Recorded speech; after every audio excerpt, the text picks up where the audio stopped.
So we got a busted up truck, we got a bike we got to rebuild, and a whole bunch of other crap we got to do in the garage. Welcome to Mythos Garage. So let's get started. So this is the grand opening of the garage, and there's a lot to show. So we're going to start with the hero build. So now, this is the Harley-Davidson Sportster 883. This is going to be the main build for season 2.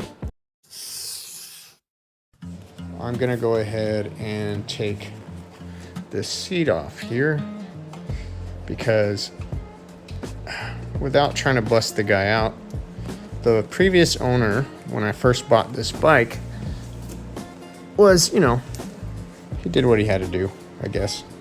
So anyways, you see this? This is the wiring harness here, and it's very incomplete. The guy took the wiring harness, clipped it all out, and as you can see, there's so much missing here. There's not a lot. This piece here is actually the, let me get a little closer. This is the, I don't really know what you call it. It goes in the back of the rear taillight. And anyways, see this here? So this is the wires that go to the taillight. They go back down here. And basically, it's just raw wires shoved into the harness. So you can kind of see it. And what happens is, you know, this is a Harley. So Harleys don't glide smooth down the road. They do, but they also, you know, jiggle a lot. So here is the taillight, and it works, but it flickers. And that's because of that wiring harness. So another thing we want to point out here is you have the headlight. Let me back out. Boom. Okay. You got the headlight, and the headlight works off of this one toggle switch, and it's hardwired into the battery. So there's no controls on the handlebars. As you can see, there's not turn signals or anything like that. I installed these mirrors. The handlebars look nice. He went for a bobber style, and it's got that look, I guess. Let's take a look at this. So the rear fender, if you know anything about Harleys, it was longer, right? It'd cover more of the back, the rear tire. But he chopped it. He chopped it and he repositioned it. He also took off most of the housing here. He put these shorter shocks to lower the bike, which it's already low, but he lowered it. And I don't have a problem with that. That's cool. But as you can see, let's take a look at the side. So you see on the side here, there's no space. And the bolt that holds the fender on almost rubs the tire. On the other side, there's a lot of space here, and the tire itself doesn't wobble or anything, and the brake caliper and everything is straight, so it brakes fine, it rides fine. It's just too close on that side versus that side, so we need to adjust that. The belt has no tensioner on it, but it's tight enough, I guess, because of the way he placed it.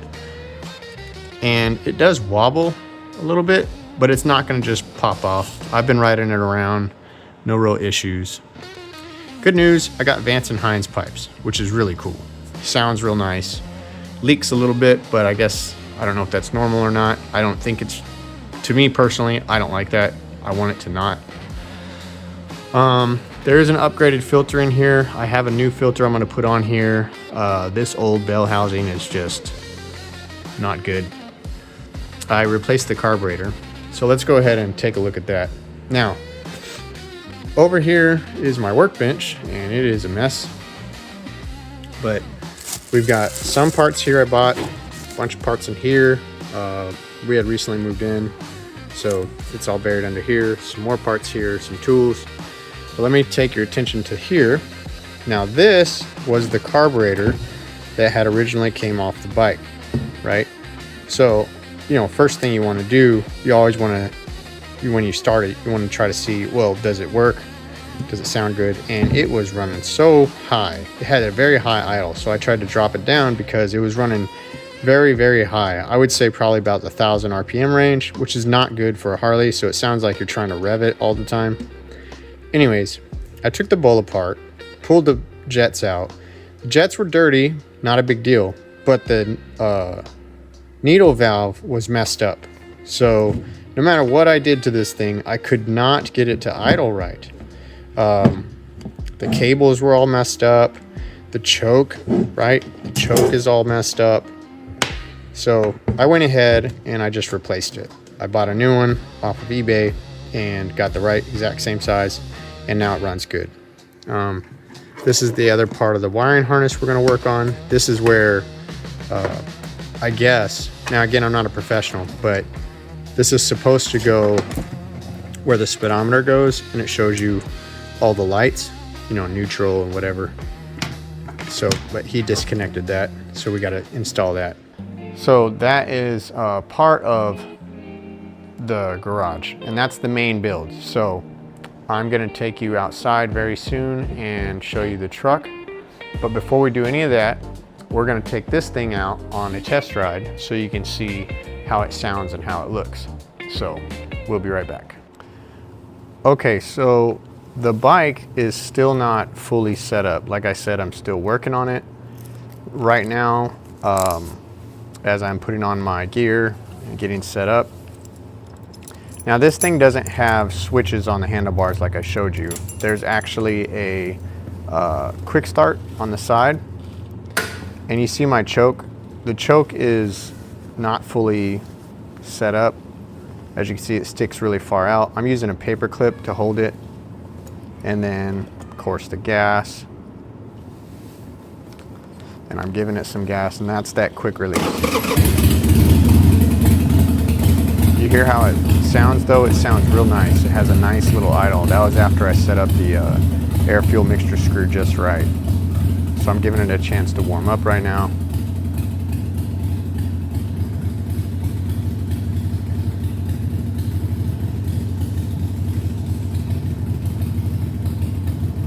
So you'll hear it in just a minute. Now, just so you know, the camera angle, I didn't realize it at the time, but I set up the camera angle down, which is good for this shot.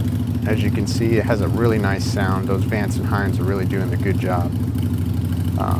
But it looks good, you know, it looks really nice. And a view from behind, you see that light? Now, right now, the light's working fine, but as I ride, from what I've been told, is it flickers. So let's go ahead and get started.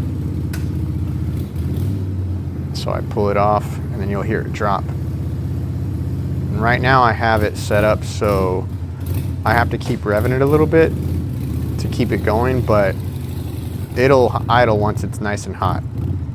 It idles really nice. And at first it kind of pops and cracks a little bit until it warms up, and that's just because I need an oil change. Haven't done that yet. And it shifts really hard because of that. But most of the time it runs really good. It's real solid. It's not a fast bike, but it's very nimble, turns good. You can see me kicking my gears.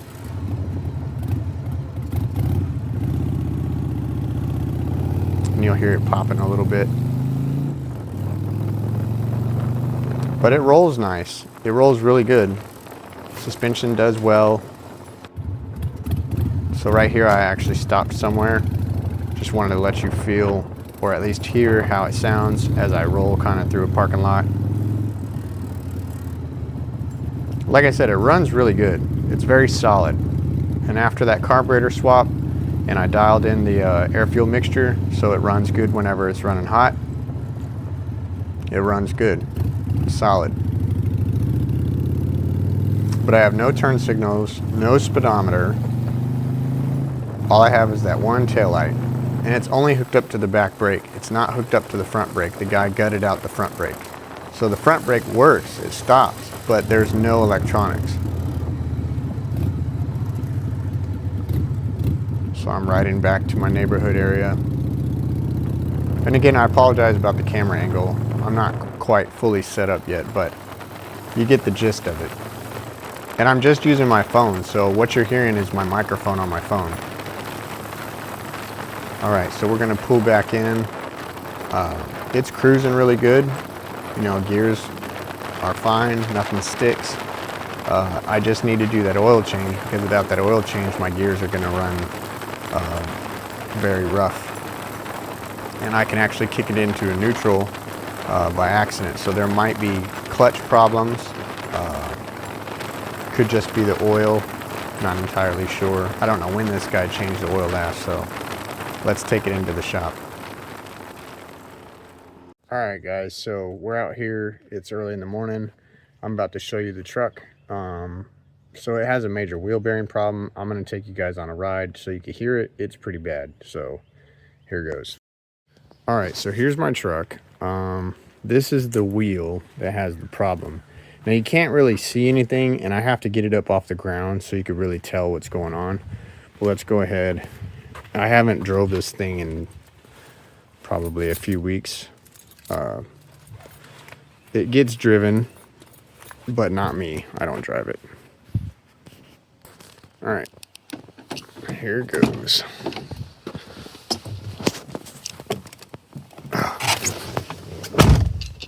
All right, so initially, there's really not much wrong as far as mechanically with the motor.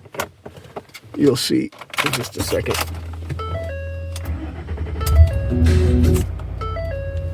So it actually rides really good. Don't mind the crack on the windshield. Get those quite often. It's kind of expensive to fix. All right.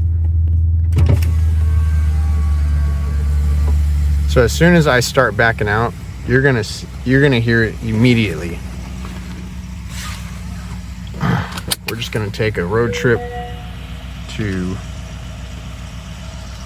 All right. I'm gonna hold the phone right here. You're gonna hear it. Hold on. Make sure the brake's off. All right. Like I said, it's been a while since I drove it.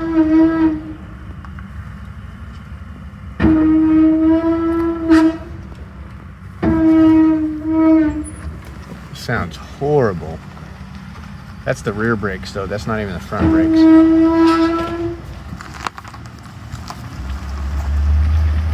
All right, ready? Here goes.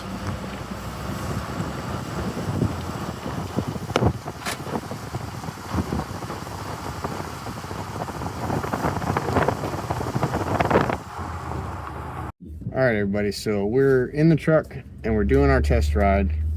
Hopefully you'll hear it. As soon as I hear it, I'll let you know.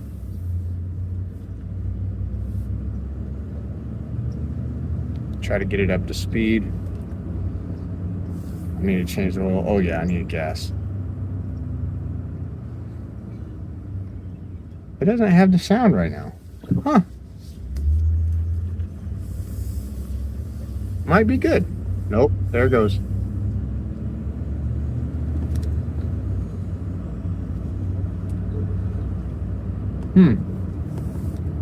We'll see what happens when I get it up to speed.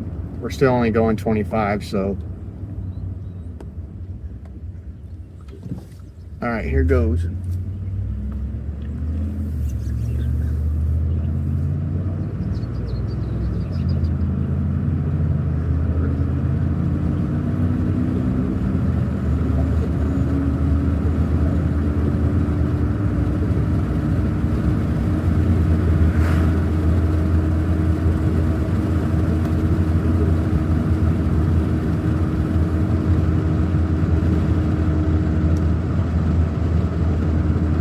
No, it's not making the noise now.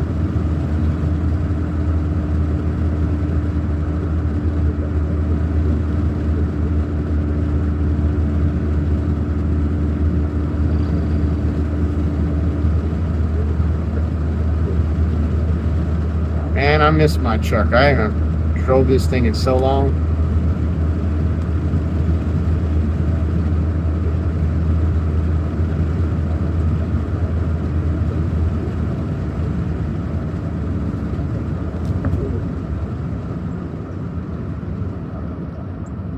Still no noise. Maybe it needs time to warm up.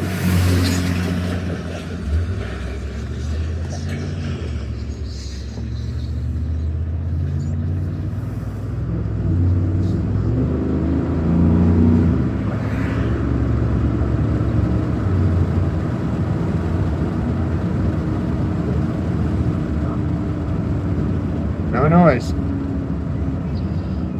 So what was happening was there was a wheel bearing that was going out on the front left side, the driver's side, and it was squealing really bad. And again, I don't know a lot about mechanics, and I have no let me close this window. I have no operator's manual, so I don't know what's wrong with it. You know, without a manual, I can't read about it and say, oh, this is what's wrong with it. I have to figure it out. So I had to ask a bunch of my friends, a guy who I know is a really good mechanic, and asked him about it. And he said, if it sounds like it's grinding, that could be your wheel hub bearing and you need to replace it. But the good thing about Ford is it's a whole assembly. So to buy that assembly, because it's a rear wheel drive truck, is like $300 something. But did some research and found out that that's just a high price. I can actually find it for cheaper than that. So that's what's next. I still want to replace it, or at least take a look at the brakes, and maybe that's the problem. So I have to drive really far every day to go to my day job, and I can't afford a wheel falling off while I'm going 70 miles an hour. So anyways, we're going to take this thing back to the shop, and I guess it doesn't have that sound no more. So I guess that's a good thing. I don't know. All right, guys, so we're back in the shop, and that's it for now. The next video we're going to be putting out will be actually working on the bike, or maybe my truck. So thanks for watching. If you made it this far into the video, this is going to be probably the only boring video. So thanks for watching Mythos Garage. See you later.